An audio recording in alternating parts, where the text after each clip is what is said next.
Well, hello, folks, and welcome to another episode of the Backmarkers F1 Show. In today's podcast, we're going to be previewing this weekend's Azerbaijan Grand Prix. We're only a couple days away now from the first practice session and, of course, the race. So, really looking forward to this race. Possibly one of the most exciting races of the season. Yeah, for sure. If we're going based on the last 2 years, but we'll see what happens in this one. I'm Chris Cato alongside Shaker Barty. Tyler McDonald will rejoin us for our recap podcast. And, we got a decent amount to cover in today's episode. We'll do like the usual that we do, breaking down the circuit info, how many laps you got, best overtaking areas, etc., etc. Since China, we appreciate actually all the comments and all the views from our China recap podcast, which came as a little bit of a surprise just because of the fact that the race was a little bit boring. It was very boring, yeah. I don't think our episode was boring, but just in terms of race action and things that happened, wasn't a whole lot going on. But a lot of people chimed in on the whole Ferrari team order situation and the Mercedes, how well they've started their season. So a lot of good comments and interaction between everybody. So let's jump right into it. The Baku City Circuit. It will be the fourth race all time in Azerbaijan. Of course, the race started in 2016. Excuse me. And it was a pretty big snooze fest actually in 2016. There was only 2 overtakes. Not much action happened in that race. A lot of tires struggling in practice and in the race too. And then all of a sudden in 2017, it was just a crazy race. Daniel Ricciardo won. Lance Stroll got his inaugural podium in Formula 1. And then 2018, same thing. Of course, we had the 2 Red Bulls that crashed. Bottas, who got the puncture on the very last lap. So it seems like the last 2 years, this is coming into its own as one of the best tracks. Bottas was going to win that race, wasn't he? Yeah, remember that? Right. No, 3 laps to go. I was trying to remember it, but no, I totally do remember that now.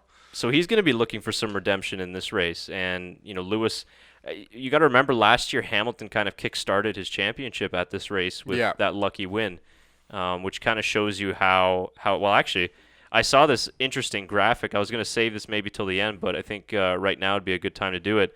They did a side-by-side comparison of the championship after 4 races, at this point last year versus now. Yeah. So your top 3 in 2018 was Sebastian Vettel with 54 points, and then Lewis Hamilton right behind him with 45, and Valtteri Bottas with 40. And now in 2019, you got Hamilton in P1 with 68 points, Valtteri behind him is 62. Max Verstappen third with 39 points, and then Vettel fourth with 37. Oh, wow. So more points come than anybody this year. Yeah, so, if you look at somebody like Vettel last year, 54, now only 37 points. So, it's interesting to kind of see that comparison. Jeez, I was not expecting that. Yeah, and I still remember back to last year, Ferrari, through the first 4 races, really had the best car and probably could have even won all 4 races had it not been for the safety car in Baku that eventually led to Valtteri leading, and then, of course, his puncture. Yeah. Vettel made that mistake trying to overtake him, but that was kind of the kickstarter for Mercedes this season. So Ferrari's going to be looking to, really, if you want to kind of say it's a must-win for Ferrari, I do think that it is because, at this point, that's the third 1-2 in a row for Mercedes. Ferrari hasn't won a race yet this season. Yeah, they've only made podium once, right? That's correct. Twice. Well, Leclerc in Bahrain and then Vettel in China. Right, yeah. But their only highest position has been third. So, you really need a victory. Now, I think if you're Ferrari, like best case scenario, you get a 1-2 and Mercedes take each other out. Yeah, I think that's the only way to do it. But, knowing Mercedes is probably not going to happen. Oh, no. Not unless it's Nico Rosberg and Lewis Hamilton together. No. I don't think it'll happen with Valtteri. So it's going to be another tough weekend, I think, for Ferrari. So looking at the track length, we got the track map up right here. We got 6.003 kilometers over 51 laps, 20 corners. We got 2 DRS zones. Obviously, the one on the huge main straight. This is one of those tracks where I'm confident they're not going to add a third DRS zone. Yeah, I know. Well, I hope they don't either. No, it's pretty good setup for 2 DRS zones with the beginning and the end, I think. Yeah, just at the beginning and at the end. It's pretty well set up. All the corners throughout the middle part. 8, 9, 10, 11, 12 is, in my opinion, probably going to be the trickiest part of the race. Yeah, absolutely. I mean, especially when you get into that castle section, it's so narrow. It's the narrowest corner in the entire calendar.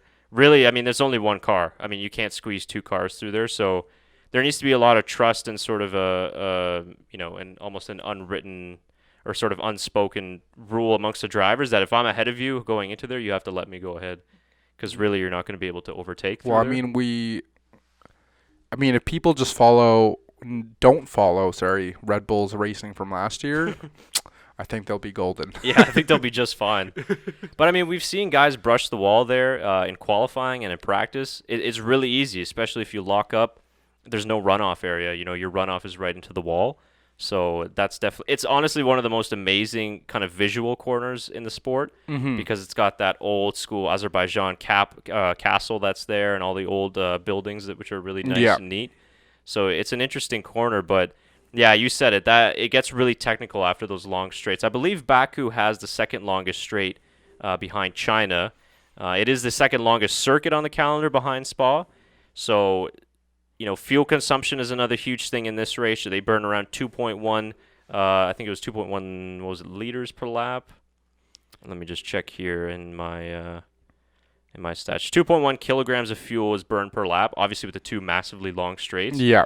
And even the final straight coming onto the start-finish line, it's so long because you got those last corners of 18 and 19 that aren't really corners. They're, essentially flat. They are flat, yeah. You just got to make sure you go right to left and then back to right, Yeah, and even there, like in qualifying, it's easy flat. But in the race, if you're struggling for tires, you're carrying a heavier fuel load. I mean, that wall on the outside there on the left, it's a little dangerous, yeah. I've crashed there in the video game, that's for sure. Yeah. It's hard. But yeah, no, it should be very interesting. Did you ever watch the Grand Tour episode where they were driving to Baku and they realized that they were on the track, but it was really just like the street? Oh no, I didn't see that. Yeah, so they were just like, well, let's just race the track, and they're like, well, I don't think we're allowed to, and they're like, well, why don't we just go ask them nicely? And within, it was obviously TV time, but within the next 24 hours, they were racing down the first straight there to do a drag race. Yeah, so. I mean, if you ask very nicely, you can get a lot of stuff done. So, if we ever go to Baku, Chris, we'll try to get a race. Just ask nicely? Yeah. I think we tried that in Montreal, but they weren't very nice. No, but we were already done. That's right. No worries there. Yeah, so that straight comes into play. And setup is important for this race because, generally for a street circuit, something like Monaco, you take out all straight line speed and you throw on the downforce. Yeah. Because drag really is not an issue in a place like Monaco. That the start-finish straight in Monaco is very short, so you want to optimize for downforce, you want to optimize for grip. But in a circuit like Baku in Azerbaijan, you have the two long straights, but all the other corners are relatively slow technical corners. Yeah, and they're very close together, I think, from what I just noticed. I'm sorry, I'm trying to get back to the F1 thing, and it's not loading. Yeah, they're very close together, except for maybe sectors 12 to 16. I mean, which is pretty much rounding the entire way. You're not really going flat or straight. It really gets down to it. You really got to be concentrating the entire time, because even at 7, it goes a little bit to the left, and then it's back to the right pretty much, right away. So that's actually a really tricky corner, too, because there's a curb on the inside on the entry to that corner. So the right-hander, going right first. So you go left first into that corner, and then the right-hander into 7. You want to be careful you don't take too much of that curb on the right-hand side, because it could fling you into the wall that's right on the left-hand side. Yeah, you lose control on the right side, and it's hard to kind of get back to it, right? So, yeah, no, it makes perfect sense. And then turn 7 right before the castle section is super tight. Yeah. Very, very tight. And you can't – obviously you can really cut that corner, but you will get a penalty for it.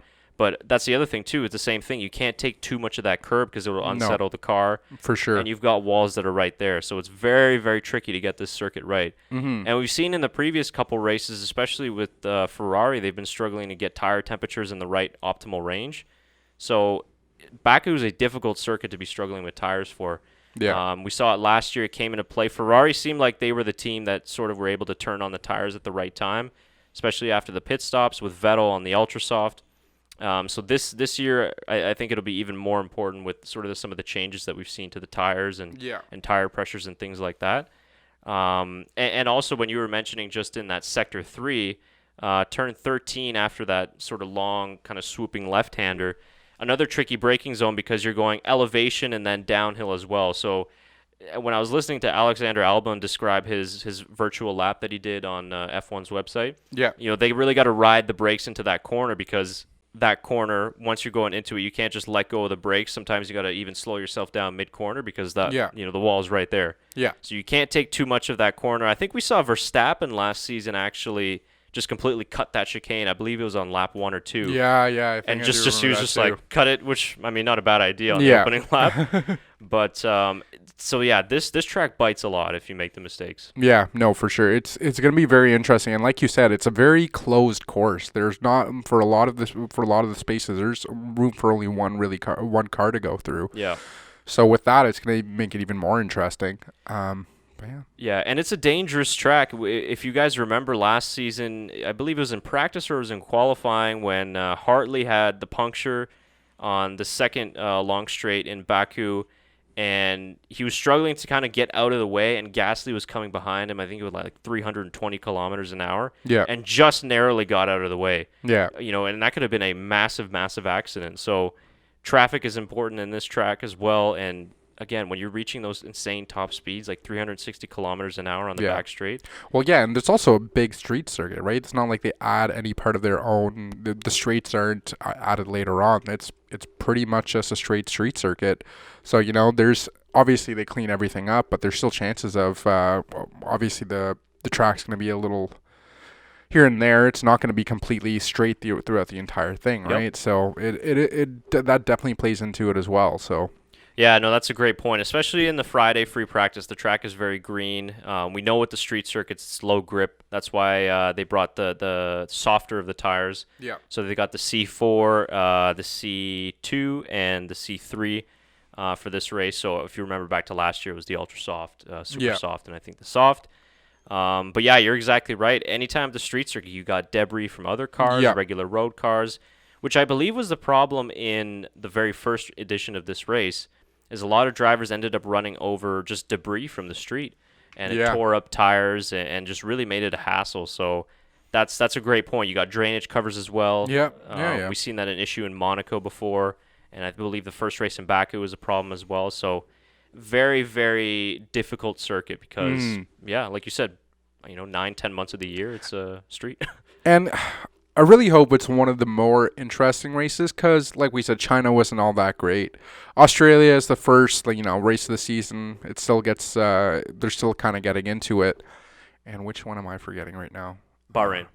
And Bahrain was okay. I mean, that was Charlotte. Exciting. Yeah, Bahrain was exciting more because of Charles Leclerc. So this is one of those races because obviously we have these long straights where Mercedes and Ferrari are going to succeed, but then we'll have onto all the corners. We'll see more of Red Bull with their chassis and Renault hopefully stepping it up. So it's gonna. I'm hoping for a very interesting race. Yeah, I think we're due for one after China, and we hyped up China as going to be really exciting. Yeah, and it didn't happen that way. I think Azerbaijan will be a very exciting race if the last 2 years have told us anything. Mm-hmm. And yeah, I mean, it's interesting what you're talking about with, the long straights. You'd think it's going to favor Ferrari with the supposed power unit advantage this season.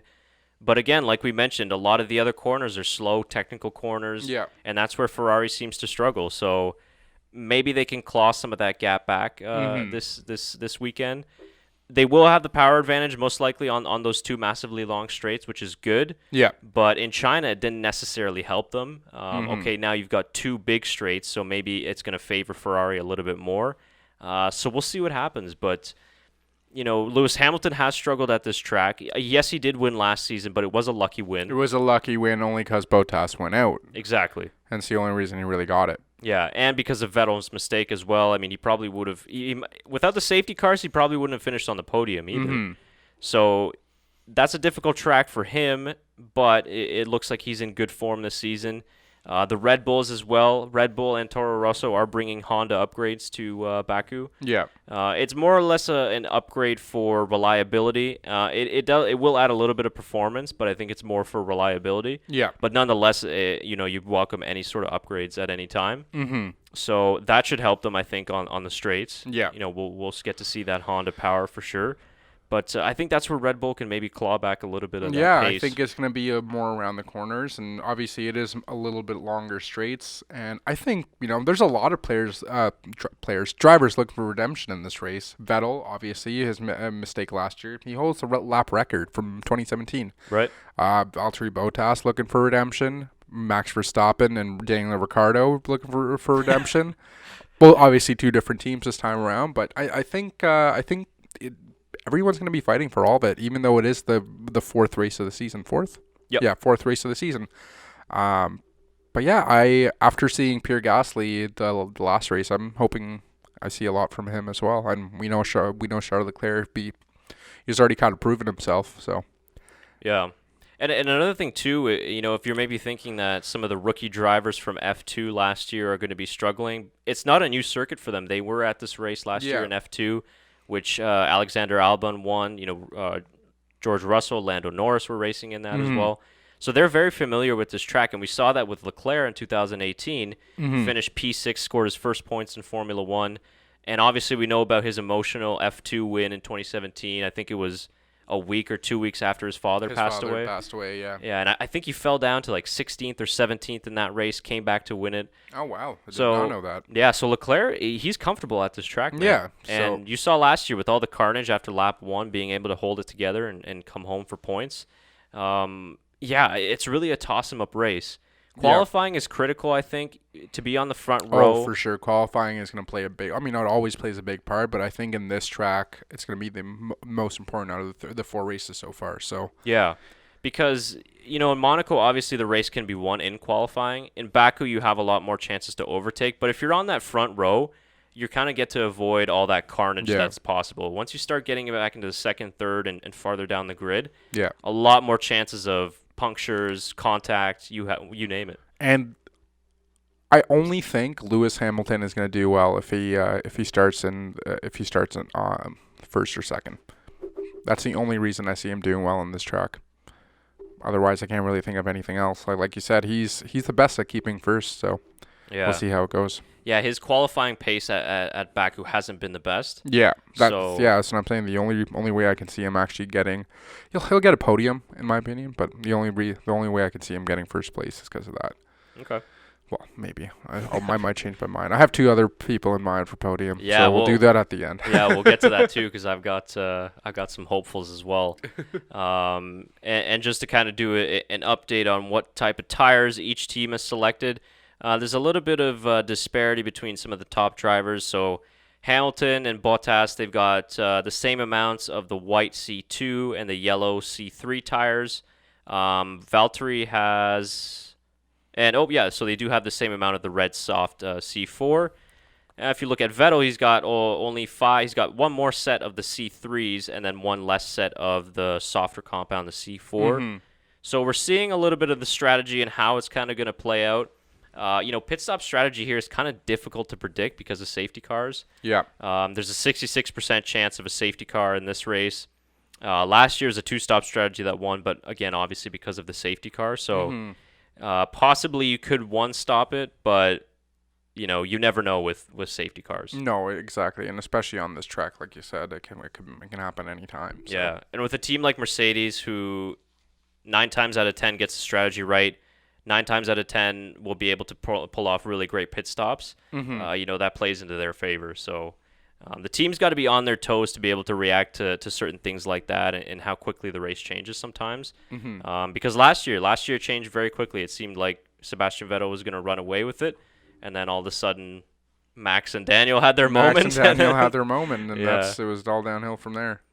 To be honest with you, too bad we won't get that this year. I mean, maybe we will, but I don't know. It would be fun to see Red Bull and Renault of Ricciardo and Verstappen battling it out wheel to wheel in Baku. It would be, honestly, I'm still pretty hurt from that, from the departure. So, I'm honestly very excited to see. But I want to see Daniel Ricciardo, up there in the top 6. I don't want to see Daniel Ricciardo fall down to bottom 10. So I really do hope they step it up a little bit and come back for this one. Yeah, I mean he had a good bounce back weekend in China. Kind of no fault in his own really with the car issues that they've been having with the engine. For sure. But yeah, it's going to take some time for him to come into that car, that's for sure. He's having fun at Renault, though. They posted some really funny social media stuff today. Yeah, with the Nerf gun. Nerf guns and stuff, so... Did you hear? I don't know if you went on his tweet on his Twitter afterwards, but he like literally posted it's like the most fun I've had since my prom. Yeah, I hope not. Really hope not either, because like I was like, dude, you won Monaco. Yeah. You won Baku. There's a lot of highlights from after prom. So. Yeah, exactly. It was one thing he mentioned in the Netflix series too. He was like, not only do I want to win and all this stuff, I want to be happy. So yeah. Seems like he is at Renault so far, but on track, not so much. Mm-hmm. But things can change. Yeah, we'll see. Okay, so what else do you need to know about the circuit in Azerbaijan? We got a 202-meter run down to turn 1, so fairly short. Obviously, safety car restart, for example, is going to be critical. We saw Vettel last year. He'd made a smart move in sort of backing up the field until the safety car line so that they couldn't get a tow off of him and slipstream him. So that will be critical if we do get safety car restarts, which we should. Mm-hmm. If we don't get any safety cars, then that's going to be really disappointing. Yeah, it's going to be, So we want carnage in this race. We want things to be destroyed. Exactly. This was the Baku City Circuit was the #1 ranked track for on-track passes that had 50 in 2018. Really? Yeah. That's something I would not expect, to be honest. Yeah, I think it was about 42 in 2017, and like I mentioned at the top of the show, 2 in 2016. Wow. So that's a pretty good progression, I would think. I wonder if you guys at home can guess this. Can you guess this? Who is the most... how should I word this? Who has the most podiums? I mean, I'm looking at the answer, so I'm probably. Oh, that's right. We got the same notes. But is this the same? Did he make? He made podium last year, right? This was his only podium last year. That's right. Yeah. We're talking about Sergio Perez. That's right. Drum roll, please. Yeah. The driver that has the most podiums is Sergio Perez of Racing Point. Sometimes podium, man. Yeah. In Baku. No, I didn't know that. That's actually a big surprise to me, but.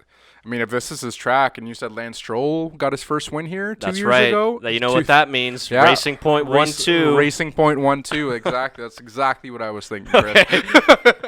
Good. Then we're on the same page. No, I really, speaking of Lance Stroll, I really do think this is going to be one of his races. I know we say this every week. But I think he's really going to have to prove himself in this race. Obviously, was it...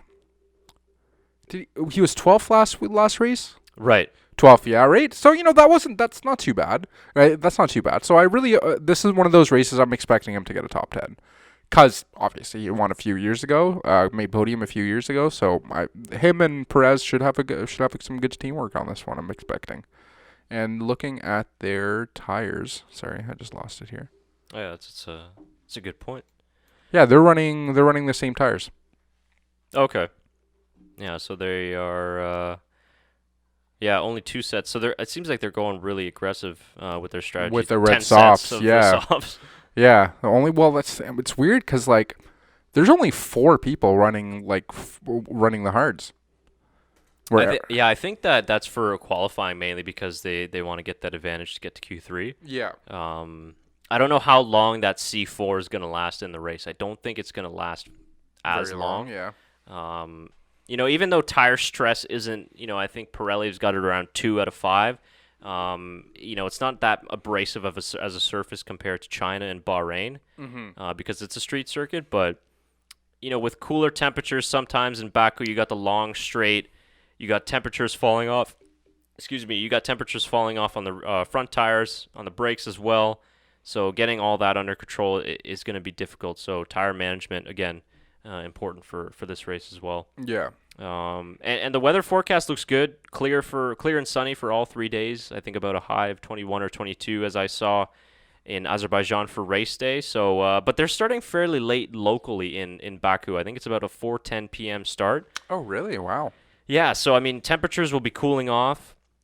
You've also got the tall buildings, so you got certain sections of the track that are under shade, which again is going to affect tire temperatures as well. It might, mess with visibility a little bit for the drivers too, as you're kind of going from sun to shade. Yeah, okay. I was just about to say, it's not a night race, but you just said it's at 4:10 p.m. So obviously not. Yeah. Yeah. So, I mean, it could be interesting. Yeah, for sure. I think for us, it's like in the Eastern time zone, it's about an 8 a.m. start. Oh, it's not too bad. Around there, I think. So. Just trying to think. Am I gonna? Yeah, I'm gonna be able to watch it. Yeah, I think I'll PVR it and start maybe an hour later, but we'll see. We'll see. Last few ones have been like 2 or 3 in the morning. So yeah, those were pretty brutal. Yeah. I'm glad I got to watch those the morning afterwards. Yeah, now it's going to be a little bit. I think it'll be easier because we can move into the European season a little bit, and then they'll be coming over here to Canada. So yeah, that will be very favorable, I think, for us. We'll work out a lot better. Yeah. So what other news? We got other team news heading into the weekend. Haas F1, they're expecting to have another tough weekend. They don't think race pace is going to be as good in Baku again. So they're struggling a little bit to find that race pace that they did in testing. I think because of testing, it was cooler conditions that helped them with the tires, sort of the same way it did with Ferrari. So that's sort of the reason why we haven't seen them as good as they were in Australia, for example, or in preseason testing. So I think Haas is going to be struggling a little bit. But as we mentioned before, it's a crazy track, a crazy race. Anything can happen. DNFs are a very high possibility, especially in lap 1. Is this also the track that Grosjean crashed? You mean when Ericsson hit him? Yes. Yeah. Yeah. Luckily for Roman, no Ericsson this season. He's in Indianapolis. Yeah. But yes, this is that track. Okay. I was just trying to remember. I was like, I'm pretty sure it's this one. I wasn't too sure. But okay. Yeah. Interesting. I hope it happens again, just because then Gunter Steiner is going to have a really awesome reaction we can watch on Netflix later. Yeah, pretty much. My favorite still from that was in France when he crashed, and he's like, I don't know how fucking long I can live like this. Can't wait for season 2. Yeah, it's going to be great. I'm honestly very excited for that season 2 because I don't understand why.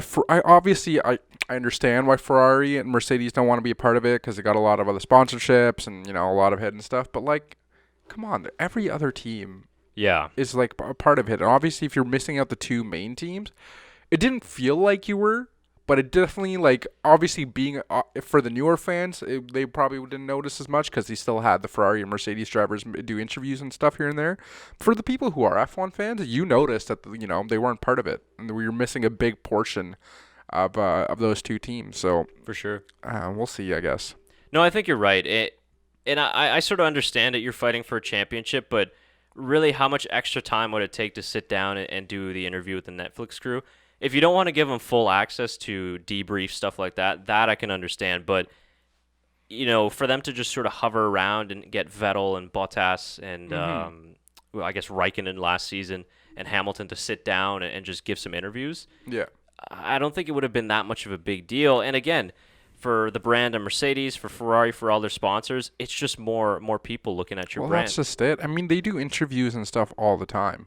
Like, I'm sure most of the interviews they did in that, they probably did over a span of like 2 or 3 days, had it set up somewhere, and they just called the guys in and interviewed them all at once. Yeah. I'm guessing they did 2 separate interviews, one at the beginning of the season, one at the end of the season, or one, 3 maybe with halfway through. But yeah, I think so. It wouldn't be too hard to set up, so.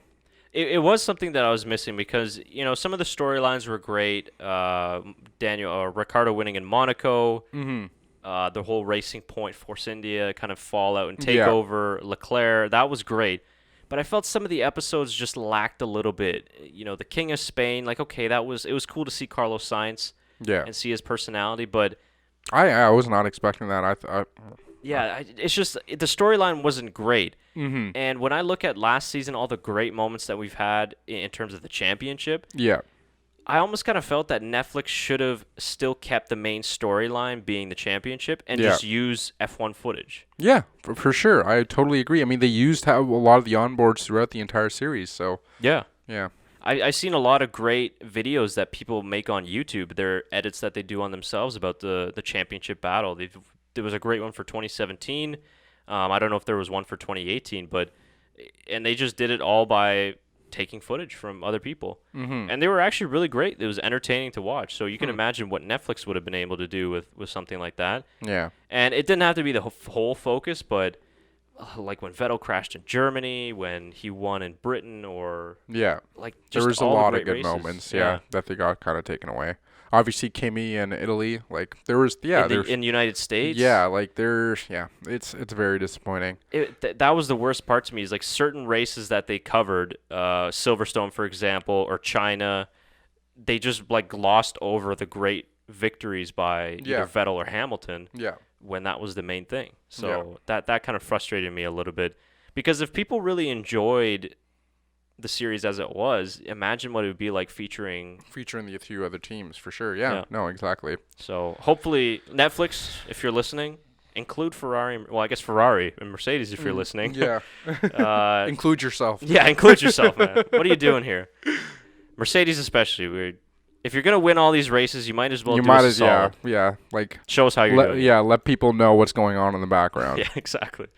All right, so let's do race predictions. Tyler's not here. I'm assuming he'd predict that Danny Kvyat would finish on the podium, but yeah, no, I would say so. I think so in this race. You'd say that. And I would say he would put Charles Leclerc up there too. And then I don't know. He would put as his third. Probably Valtteri. I'd go for. I would go for Valtteri. I mean, I am going for Valtteri. For him. Yeah. Those are Tyler's predictions. Danny Kvyat first, Charles Leclerc second, and then Valtteri Bottas third. Lock those into your fantasy teams, ladies and gentlemen. You predicted one of them right so far. All right, so who's your pick? Go from 3 to 1. Oh, okay. I'm gonna pick all the people that are trying to redeem themselves this year. I'm gonna go Vettel third. I'm unsure of this because like it could be like any way and I'd be okay with it. So yeah, I'm gonna go Vettel third. I'm gonna go Max Verstappen second, and then I'm gonna go Valtteri Bottas first because this man needs a win after last year. What happened to Leclerc? I think he's gonna be Kimi Räikkönen. Oh no! For 2 races in a row. Yeah, I think so. But I mean, I think he's gonna do really well, and if he makes it to the podium, I'd take it any day. I love seeing him in a podium, and I love seeing him race. So, I just want Vettel to win at Baku, and get a win. Be nice. I mean, yeah, like those are interesting predictions. I think it'll be tough for Verstappen to get in the second. I think your first place it's likely. Yeah. I think so too. If nothing happens, it'd be nice to see that redemption, though. That's for sure. I'm sure he's craving it. Yeah, I'm sure he wants it real bad. So yeah, I know Max Verstappen is a rarity, but I'm just putting him in there because I can. Yeah, no, I mean it's good. You're supporting him. We're waiting for Verstappen to do something, really great, so that we can talk about him more for all of our Dutch power fans upgrades. out there. Come on, yeah, it's gonna be great. He's gonna get it. Once Red Bull, gets at the top of the leaderboard, we're going to be like the highest rated YouTube channel in the Netherlands. So yeah, it's true. All right, so my predictions, so I'll go from 3 to 1 as well. I'll agree with you. I'll say Vettel third. Okay. Even though I want him to win this race. Yeah. I would very much like him to win this race. I'm going to go P2, Valtteri Bottas, and your race winner, Charles Leclerc. Yeah, okay. No, that makes sense. Yeah. I mean, I think we both expect Valtteri and Vettel to be there up in the top 3, and it's weird that we're not saying Lewis Hamilton's name. But yeah, I don't know. I'm sure he'll make it. I'm sure he'll make it up there somehow. But I don't know. I don't see him getting it this time around. Yeah, I'll base it off the fact that he struggled at this track, so it's not one of his favorites. Yeah. And, there's a couple of other things in there, just being a crazy race. It could affect him as well. But, yeah, I would agree. I mean, quite frankly, I wouldn't be surprised if he finishes first or second or on the podium. Either. No. At this point, I mean, even another Mercedes 1-2, it'd be like, yep, there it is. Yeah. So for Ferrari, I do believe this is a must-win. And in terms of for which driver, definitely for Vettel. He is leading Charles Leclerc, of course, in the championship. But, I mean, really, like, you have to start your championship crusade, like, here. Yeah. It's not been going well for you in the first 3 races. Even if you only finish third in this race, and if, let's say, Mercedes another 1-2, you're falling back again. You need to finish ahead of Vettel and Bottas, in my opinion. Of course, like I said at the top, best case scenario is like Singapore 2017 for Mercedes and just take each other out. Yeah. And Ferrari finishes 1-2, which, again, very unlikely that will happen. But I think it's going to happen to Ferrari before it happens for Mercedes, yeah. I think that's fair. Like I said, happened in Singapore, so it could happen here. But they just they have to start gaining those points back. Absolutely. I totally agree. And, well, if he doesn't make a push now, when is he going to make a push? It's always going to be like next race. And I don't think he's ever been a Monaco driver, Vettel. Like, I don't think he's ever... I mean, he won 2 years ago, but it doesn't seem like Ferrari's got the car for Monaco No, this I don't season. think so either. So, yeah, like it's really comes down to this race, and we said it, like Ferrari and Mercedes are gonna have more of the edge on the straights, and then it really comes down to, and then on the corners and stuff, it's gonna be Verstappen, not Verstappen, either Renault or Red Bull. But yeah, it really comes down to skill at the end of the day with those corners. They're still hard, obviously, even with Red Bull and Red Bull having the advantage. It all comes down to skill and how great of a driver you are. And I think Vettel's up there as one of the greater drivers. So he's really got to have to prove himself. And you already mentioned Charles Leclerc did really well in 2 years ago. I mean last year as well. Yeah, so 2. Yep. So yeah, we'll see how it goes. Yeah, no, I completely agree. It's when you can't just always say, "Oh, like next race, we'll be back next race." Yeah. You're gonna run out of races eventually. Yeah. And I know people are saying, "Oh, well, it's only the 4th race of the season." In the Formula One World Championship, there's no time to waste. No. This isn't NBA basketball where you could open your season, lose 10 games in a row, and still finish. And still come back. Yeah. Second in your conference. You have to be consistent. Yeah. And right now, Ferrari has not been consistent whatsoever. Consistently good. Yeah. They've been consistent in blowing strategies, Yeah. and blowing team orders. Yeah, for but sure. When your main competitor is finishing 1-2 in all 3 races of the season, it's time to get going here, Yeah. Ferrari. Yeah, So whatever it is, but again, they've got money, but can they fix their issues on their car that quickly that they'll turn up in Baku or in Spain and they'll be like, oh, the Ferrari of testing. Mm-hmm. I don't know if that can happen that way. I think they're hoping for something like that. They are bringing some small upgrades to this race. I think it's sort of their first upgrades of the season. Yeah. So hopefully that will help. But they've got some work to do. That's for sure. So yeah, we'll see what happens. But fingers crossed again for another good race. It'd be nice after China. The 1,000 celebrations were nice, but the race was just kind of a letdown. So yeah, no, I agree. No, 1,001 maybe better race. Yeah, exactly. So let's hope so for it. Don't forget to submit your F1 fantasy teams for this week. You can submit them until Friday. This one you'll have to really think about. A lot of different factors are going to go into selecting a good team. Don't ask me for advice because I don't do a good job selecting teams very well. Don't we usually do we do the top 3 and then we do what's the word I'm looking for? Oh, like a kind of X Factor. X Factor driver, yeah. I'm still going with Lando Norris. He's my X Factor driver for this one. Yeah, I would agree. I would actually go with the same for you. Yeah. Same with me for you. That one. I'll agree with that, and I'll also say Racing Point with a double points finish. Oh, that is a good choice. Yeah. Yeah, that's true. That is a very good pick. I'll go with that as my sort of X Factor. A lot of drivers here are in for a chance for some points, so we'll see. But let us know in the comments. Let us know your predictions for the top 3. What are you expecting from this race in Azerbaijan?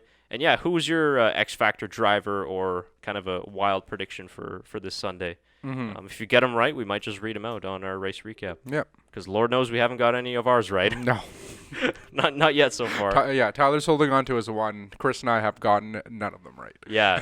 That's why we don't bet any sports, because you see how well that would go. Yeah, I mean, I would put my money on Manchester United, and we all know how that's going. Well, it was like 2 months ago they were going to re-sign this manager, and they did. And things just go wrong. As soon as they signed, things just went wrong. Just that's what happens, right? Yeah, it's when you commit, that's when things start to go wrong. Yeah. But all in all, you know what? We'll see how it goes. Yeah. Soccer is one of those weird sports that can change all the time. So that's right. Yeah, that's for sure. We also got the F2 race that's going on. I think me and Tyler will be maybe catching the highlights of that, and we'll do a little bit of our breakdown and our recap because they will be at the same race, obviously. So that will be a good thing to do as well. And yeah, I think that's about it for our race preview for race 1001. So that's it for us on Race Preview Podcast. Thanks as always for joining us. Remember to like, share, and subscribe down below. And yeah, any thoughts that you have on this upcoming race, any channel suggestions you might have, just drop it down in the comments below. We try and get back to as many as possible. And yeah, we always appreciate the feedback. And we like that everybody kept it nice and friendly in the previous podcast, so that's always good. And that way YouTube doesn't flag us.